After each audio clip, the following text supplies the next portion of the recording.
이 세상에는 수많은 사람이 존재합니다. 통계에 따르면 현재 세계 인구는 78억 명이라고 합니다. 78억 명.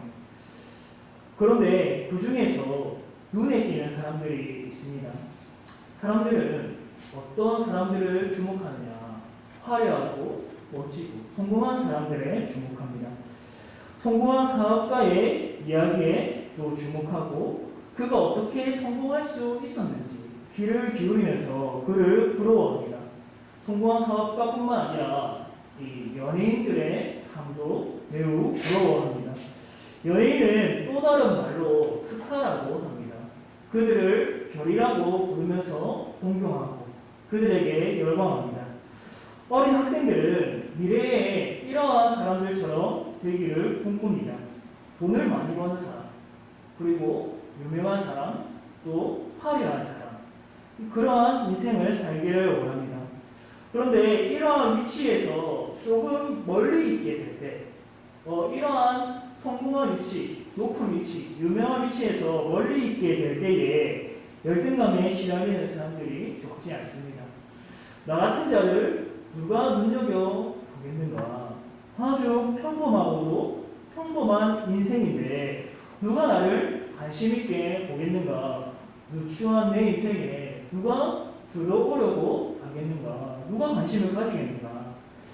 여기 계신 분들 중에 이러한 생각을 가지고 계시다면 아주 큰 오산입니다. 하나님께서는 우리에게 그러한 사람이 되라고 하신 적이 없습니다. 우리는 그저 각자 주어진 삶에 최선을 다하고 말씀에 따라 살아가면 됩니다. 내가 무엇이 되면 하나님이 나를 더 좋아하시겠지라고 생각하는 것은 아주 큰 착각입니다. 다르게 말하면 아주 큰 교만입니다. 하나님께서 나를 나의 외모를 보시고 사랑하지 않으시죠. 내가 예수님을 알기 전에 예수님이 나를 이미 양으로 하셨고 내가 예수님을 사랑하기 전에 예수님이 나를 이미 사랑하셨습니다. 예수님이 나를 사랑하는 이유는 어디에 있습니까? 나에게 있지 않고 예수님 자신에게 있습니다. 하나님이 사랑이시기 때문에 자격 없는 우리를 예수님 안에서 사랑해 주십니다.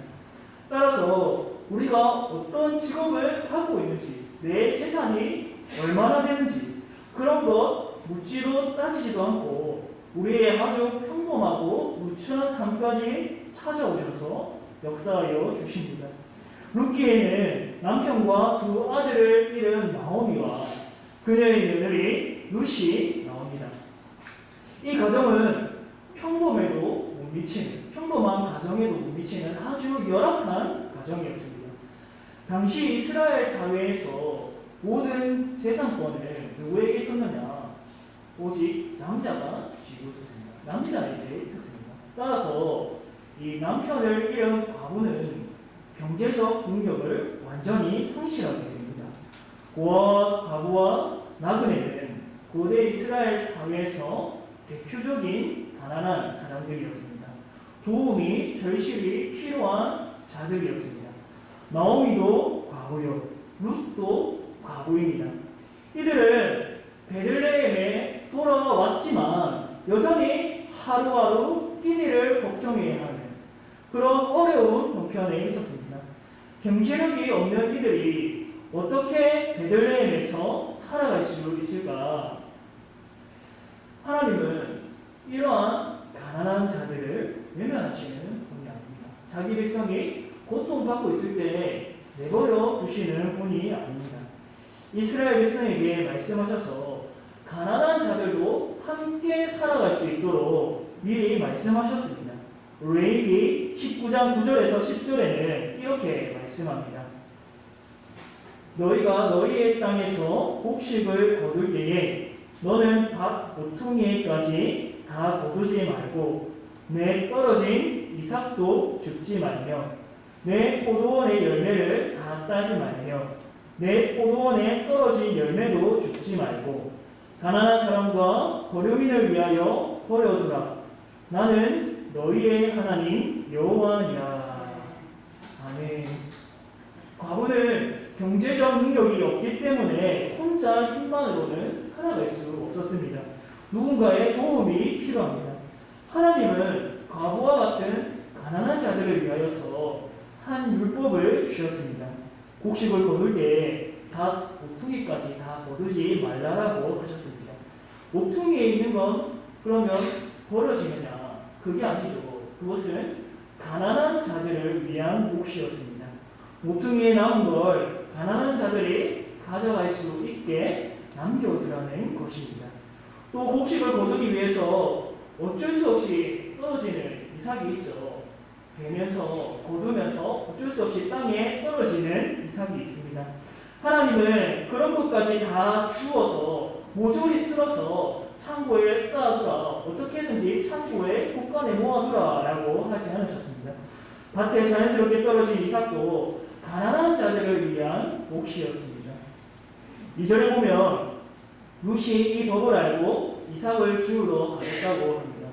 원하건대 내가 밭으로 가서 내가 누구에게 은혜를 입으면 그를 따라서 이삭을 주겠나이다. 나오미가 대답합니다. 내 따라 갈지어다. 이 한 구절만으로 그들의 처지를 쉽게 이해할 수 있습니다. 이삭을 줍는 것 외에는 이들을 해결할 방법이 없는 그런 방법밖에 생각하지 못한 룻과 이삭을 주겠다는 며느리를 그저 보낼 수밖에 없는 나오미입니다. 그들은 누군가의 도움이 절실히 필요한 가정이었습니다. 만약에 그 당시 마을 사람들이 이러한 율법조차도 따르지 않았다면, 하나님의 자비가 담긴 이 명령을 따르지 않았다면 이들은 도저히 생존할 수 없는 그런 환경에 있었습니다. 그런데 1절에 보면 이 절박한 가정을 도와줄 수 있는 한 인물이 언급됩니다. 1절 말씀 우리 함께 읽어보겠습니다. 1절 말씀 시작. 나오미의 남편 엘리멜렉의 신족으로 유력한 자가 있으니 그의 이름은 보아스더라. 나오미의 남편 엘리멜렉의 신족으로 보아스가 나옵니다. 또한 그를 유력한 자로 소개하고 있습니다. 이 유력한 자라고 말한 이유는 그에게 밭이 있고 그의 소유인 밭이 있고 또 이 품꾼들을 부릴 수 있는 경제력이 있기 때문입니다. 엘리멜렉의 친족이며 유력한 보아스는 자신에게 의지만 있다면, 자신에게 마음만 있다면 룻과 나오미를 능히 도울 수 있었습니다. 이 보아스가 의지를 가지기만 한다면, 이들과 만나기만 한다면 어떻게든 이들의 상황이 역전될 수 있는 그러한 일이 일어날 수 있었습니다. 그런데 참으로 절묘하게 이들의 만남이 성사되려고 했습니다. 3절 말씀 우리 함께 읽어보겠습니다. 3절입니다. 시작. 룻이 가서 되는 자를 따라 밭에서 이삭을 주는데 우연히 엘리멜렉의 친족 보아스에게 속한 밭에 이르렀더라. 아멘. 룻이 이삭을 계속 줍다가 보니까 어디 밭에 이르게 되었느냐, 누구의 소유의 밭에 이르게 되었느냐, 보아스의 밭에 이르게 되었습니다. 그리고 3절에 자세히 보면 우연이라는 단어가 들어가 있습니다. 이것은 룻이 보아스를 알아서 그 밭에 간 것이 아님을 말해줍니다. 그의 소유인 밭을 이미 알고 있어서 거기에 간 것이 아님을 말해줍니다. 보아스의 밭을 가겠다는 의지를 가지고 거기를 찾아간 것이 아니라 어쩌다가 이삭을 줍다 보니까 거기에 이르게 된 것입니다. 그런데 여러분, 룻이 보아스의 밭을 가게 된 것이, 이르게 된 것이 우연일까요? 어쩌다가 거기로 간 것이었을까요? 아닙니다. 결코 우연이 아닙니다. 결국 이 모든 것은 하나님이 주관하시고 인도하신다는 진리를 보여줍니다. 4절에 보면 룻이 보아스의 밭에 이르게 되고 그때 마침 보아스가 밭에 왔습니다. 서로 절묘하게 타이밍이 맞아서 만나게 되었습니다. 우연히, 마침 이 두 단어는 서로가 만날 의도가 없었는데 극적인 만남이 성사되었다는 것을 알려줍니다. 룻이 보아스를 찾지도 않았고 보아스도 룻을 찾지 않았습니다. 그러나 이 둘을 만나게 한 것은 어쩌다가 마주친 우연이 아니라 하나님이 그들을 아시고 만남을 만날 수 있도록 역사하신 것이었습니다. 이는 이 우연이라는 말보다는 섭리라는 말로 표현해야 합니다. 하나님의 극적인 섭리를 경험한 대표적인 인물 중 하나는 요셉입니다. 그는 형들의 시기 질투로 인해서 애굽의 노예로 팔렸습니다. 거기다가 보디발의 아내의 거짓말로 감옥에까지 가게 되었습니다. 그러나 극적으로 이 바로의 꿈을 해석해 줌으로써 단번에 애굽의 총리에 오르게 되었습니다. 이는 요셉이 원했고 또 요셉이 의도했던 삶입니까? 요셉이 애굽의 총리가 되고 싶어서 거기에 갔습니까? 그렇지 않습니다. 자신의 의지와는 아무런 상관이 없이 노예로 팔리게 되고 감옥에 들어가게 되고 또 이 바로의 꿈을 해석해 주게 되는 그러한 일이 일어난 것입니다. 이는 요셉이 의도한 삶이 아니라 하나님이 의도한 요셉의 삶입니다. 하나님 외에는 이러한 일을 할 수 있는 분이 아무도 없습니다. 요셉도 형들을 만난 뒤에 몸소 경험했던 하나님의 섭리를 이렇게 고백했습니다. 창세기 45장 7절과 8절입니다. 하나님이 큰 구원으로 당신들의 생명을 보존하고 당신들의 후손을 세상에 두시려고 나를 당신들보다 먼저 보내셨나니 그런즉 나를 이리로 보내니는 당신들이 아니요 하나님이시라. 하나님이 나를 바로에게 아버지로 삼으시고 그 온 집의 주로 삼으시며 애굽 온 땅의 통치자로 삼으셨나이다. 아멘. 요셉이 애굽의 통치자가 되고 싶어서 된 게 아니라 하나님이 인도하셨다고 말합니다. 하나님께서 뜻과 계획을 가지셔서 요셉을 애굽의 통치자가 되게 하셨습니다. 물론 그 애굽의 통치자가 되기까지의 과정이 매우 험난하고 매우 힘든 그러한 길이었습니다. 이해하기도 힘든 길이었습니다. 그러나 요셉은 형들을 만난 뒤에 하나님께서 이 모든 걸 계획하시고 자신의 삶을 이끄셨다는 것을 깨닫고 고백하게 됩니다. 이처럼 나오미와 룻의 가정에도 하나님이 역사하셨습니다. 여호와를 믿는 가난한 과부 2명을 하나님이 불쌍히 여기셨습니다. 아무도 돌아보지 않았을 때에 보아스도 그들을 만나지 못했을 때에 하나님이 그들을 지켜보셨습니다. 그들의 형편을 아시고 보아스라는 인물을 예비해 주시고 만나게 하셨습니다. 여러분 우리도 마찬가지입니다. 세상 사람들은 돈이 많고 또 외모가 뛰어난 사람들을 주목하고 좋아합니다. 우리도 우리 안의 모습을 돌아보며 우리의 내면을 돌아보며 그러한 사람들을 좋아하고 선호하고 호감을 가집니다.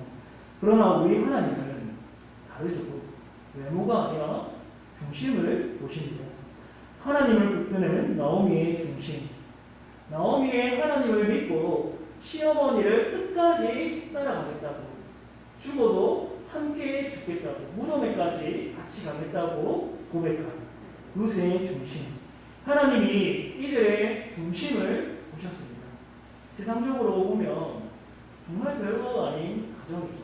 가부 2명, 시어머니와 며느리, 경제력이 없고 마땅히 살아갈 기회 없는 그런 가정에 하나님이 친히 역사하셨습니다. 이삭을 죽는 아주 작은 일상 가운데 하나님이 함께 하셔서 선한 길로 인도하여 주셨습니다. 여러분도 자신이 걸어왔던 길을 한번 생각해 보십시오.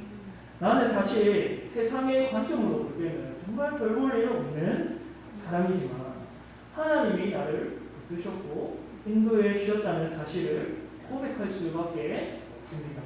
세상의 관점으로 볼 때는 아무도 나를 알아주지 않고 아무도 나를 관심 가져주지 않는 그러한 아주 평범하고 또 어찌 보면 더 열악한 환경에 처한 나이지만 하나님께서 나를 눈여겨보시고 지금까지 인도해 주셨습니다. 우리가 믿음을 가지게 된 것도 내가 믿고 싶어서 믿은 게 아니지요. 내 스스로 내 의지가 있어서 내가 지각이 뛰어나서 예수님을 깨닫고 내 발로 이곳에 온 것이 아니죠. 하나님께서 우리의 삶을 주도하시고 우리의 환경을 주장하시고 내 마음도 주장하셔서 이곳으로 인도해 주신 것입니다. 내가 한 게 아니라 하나님이 은혜로 인도하신 것입니다. 그렇기 때문에 우리가 이 진리를 깨닫고 난다면 찬양하지 않을 수 없습니다. 지금까지 지내온 것 주의 크신 은혜라고 고백하지 아니할 수 없습니다. 더 나아가서 하나님이 만나게 하신 이 보아스와 그의 품꾼들은 축복의 공동체였습니다. 4절 말씀을 보면 보아스가 품꾼들을 축복하고 품꾼들이 보아스를 축복하는 모습이 나옵니다. 우리 4절 말씀 함께 읽어봅시다. 4절입니다. 시작! 마치 보아스가 베들레헴에서부터 와서 베는 자들에게 이르되 여호와께서 너희와 함께 하시기를 원하노라 하니 그들이 대답하되 여호와께서 당신에게 복 주시기를 원하나이다 하니라. 아멘. 보아스와 품꾼들은 일반적인 고용주와 노동자의 관계가 아니었습니다. 보아스와 품꾼들은 여호와의 백성으로서의 고용주였고 여호와께 속한 노동자였습니다. 따라서 보아스는 그들을 보자마자 축복하며 인사했습니다. 여호와께서 너희와 함께 하시기를 원하노라. 이 축복의 말은 보아스가 하나님을 온전히 따르는 참 이스라엘 사람이라는 것을 알게 해줍니다. 보아스는 하나님의 자비를 알았고 이를 실천하는 사람이었습니다. 상대방이 아주 작은 자라 할지라도 자기가 그들보다 이 직업적으로 높은 위치에 있다 하더라도 그들을 무시하지 않고 그들을 존중할 줄 아는 사람이었습니다. 그가 한 인사는 최고의 축복이었습니다. 하나님이 함께 하시는 것보다 우리에게 있어서 더 큰 축복이 무엇이 있을까요? 하나님은 아브라함과 이삭과 야곱과 함께 하셨습니다. 또한 모세에게도 내가 반드시 너와 함께 있으리라 라고 하셨습니다. 또 그의 후계자 여호수아에게도 이렇게 말씀하셨습니다. 강하고 담대하라. 두려워하지 말며 놀라지 말라. 내가 어디로 가든지 내 하나님 여호와가 너와 함께 하느니라. 예수님도 마태복음 가장 마지막에 28장 20절에 이와 같은 약속을 하셨습니다. 내가 세상 끝날까지 너희와 항상 함께 있으리라. 또 흔히 축도로 쓰이는 고린도후서 13장 13절로 하나님의 함께하심을 선포했습니다. 주 예수 그리스도의 은혜와 하나님의 사랑과 성령의 교통하심이 너희 무리와 함께 있을지어다. 이처럼 하나님이 함께하심은 성경에서 나오는 가장 큰 복이며 가장 큰 축복으로 사용되었습니다. 보아스는 인생에 있어서 사람들에게 있어서 가장 큰 복이 무엇인지 아는 사람이었습니다. 동시에 품꾼들을 진심으로 진정으로 축복해주는 축복의 사람이었습니다. 그렇다면 이 축복의 인사를 받은 품꾼들의 그 인사는 어땠느냐? 여호와께서 당신에게 복 주시기를 원하나이다. 축복에서 축복으로 이어졌습니다. 보아스와 그의 품꾼들은 그냥 일반적인 일하는 관계가 아니라 축복의 공동체였습니다. 오늘 말씀의 요점은 두 가지입니다. 첫째는 하나님은 보이지 않아도 우리의 작은 일상에서도 역사하신다는 사실입니다. 세상에서 볼 때는 보잘것없는 그런 작은 인생일지라 할지라도 하나님은 눈여겨보시고 자기 백성들의 삶에 개입하시고 역사하여 주십니다. 우리가 무심코 살아가는 아주 소소하고 작은 일상이지만 그 가운데에서도 하나님이 함께하여 주시고 역사하신다는 사실입니다. 우리가 어떤 큰 일을 할 때에 우리가 예배를 드릴 때에 그때에만 하나님이 계신 것이 아니라 내가 신살길 동안에도 함께 하신다는 것입니다. 아주 작은 일상 속에서 섭리하셔서 역사하여 주십니다. 이 룻과 보아스가 이 하나님의 섭리하심을 이 몸으로 느끼지는 못했지만 그렇지만 배후에 하나님이 보이지 않게 역사하시고 계셨습니다. 비록 그 과정이 순탄치 않고 어려움이 있을지라도 결국 은혜로 함께 하시고 은혜로 이끌어 가십니다. 룻이 축복의 사람 보아스를 만나게 되었듯이 우리의 삶도 하나님이 친히 선한 길로 인도하여 주십니다. 둘째는 우리가 축복의 공동체가 되는 것입니다. 보아스와 품꾼들이 서로를 축복했던 것처럼 우리도 서로를 축복할 수 있어야 합니다. 누가 뭐라고 하든지 내가 축복의 사람, 축복의 통로가 되면 됩니다. 누가복음 6장 45절에서 예수님이 이렇게 말씀하셨습니다. 우리 누가복음 6장 45절 함께 읽어보겠습니다. 시작. 선한 사람은 마음에 쌓은 선에서 선을 내고 악한 자는 그 쌓은 악에서 악을 내나니 이는 마음에 가득한 것을 입으로 말함이니라. 아멘. 언어는 결국 입에서 나오는 것이 아니라 어디에서 나옵니까? 마음에서 나옵니다. 마음에 선을 쌓았으면 선한 말이 나옵니다. 마음에 악이 가득하면 악독이 나옵니다. 악에 가득 찬 말이 나옵니다.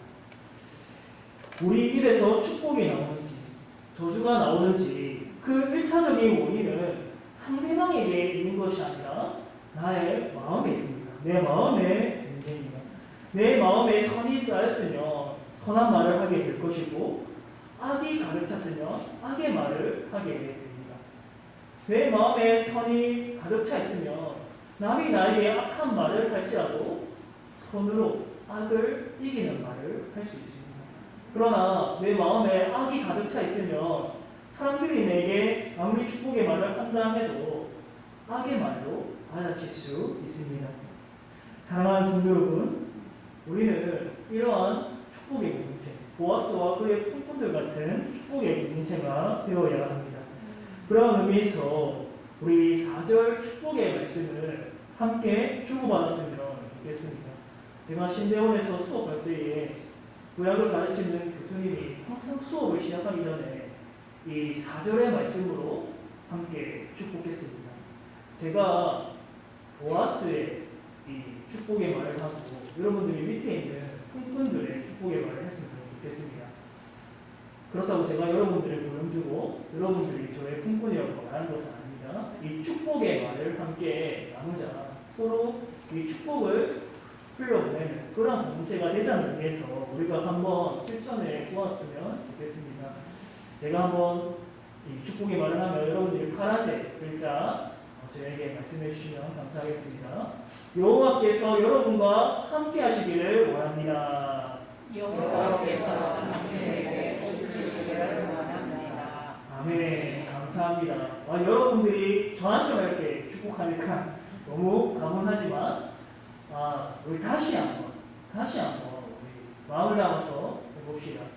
이 자리에서 뿐만 아니라 이 자리를 넘어서도 우리가 교회 공동체 안에서 나에게 악한 말을 하는 사람일지라도 나에게 선한 말을 하는 사람이든지 간에 그것을 다 떠나서 형제를 축복할 수 있는 그러한 공동체가 되기를 원한다는 마음에서 우리 다시 한번 이 축복의 말을 한번 해봅시다. 여호와께서 여러분과 함께 하시기를 원합니다. 여호와께서 당신에게 해주시기를 원합니다. 아멘. 감사합니다. 여러분 평생도록 우리와 함께 하시며 우리를 인도하시는 선하신 하나님을 붙드시기를 바랍니다. 또 우리 형제 중에 또 외부에 영혼이 가난하고 굶주린 자들을 하나님이 보시면서 저들을 어디로 보낼까 이 영혼들을 어디로 보낼까 하실 때에 우리가 복이 흘러넘치는 축복의 공동체가 되어서 저기 축복로 교회로 보내야겠다 하고 그렇게 하나님이 뜻하시고 보내주시는 그러한 귀한 우리 교회 축복로 교회가 되기를 주님의 이름으로 축복합니다. 기도하겠습니다. 사랑의 하나님 아버지, 오늘 우리에게 말씀하여 주시고 또 하나님께서 우리의 일상에서도 역사하여 주시고 인도하여 주신다는 사실을 깨닫게 하여 주시니 감사합니다. 정말 보잘것없고 연약하고 무지하고 어리석은 나 같은 사람을 하나님께서 하나뿐인 아들을 보내주셔서 그 귀한 보혈을 흘리게 하시고 주님 그분의 의로 말미암아서 구원을 받게 하여 주시니 감사합니다. 이 은혜가 희소되지 않고 이 은혜가 영원함을 고백합니다. 하나님께서 우리를 사랑하시는 이유는 나의 외모 때문이 아니라 하나님께서 그 예수 그리스도께서 흘리신 보혈을 보고 나를 사랑하시기 때문이고 또한 내 중심을 주님께서 보신다는 사실을 고백하면서 우리가 날마다 주님께 나와서 내 안에 말씀을 쌓고 진리를 쌓고 선을 쌓게 하여 주옵소서. 주님 그리하여서 우리가 축복의 공동체가 될 수 있게 하여 주옵소서. 다른 사람들이 어떠하든지 간에 보아스처럼 또 그의 품꾼들처럼 서로를 바라볼 때에 서로를 축복하며 주님 나에게 악을 행할 때에도 악을 악으로 갚지 아니하고 손으로 악을 이길 수 있는 그런 귀한 축복의 공동체가 될 수 있도록 성령 하나님께서 우리 가운데 충만히 역사하여 주옵소서. 이 모든 것 예수님의 이름으로 기도드립니다. 아멘.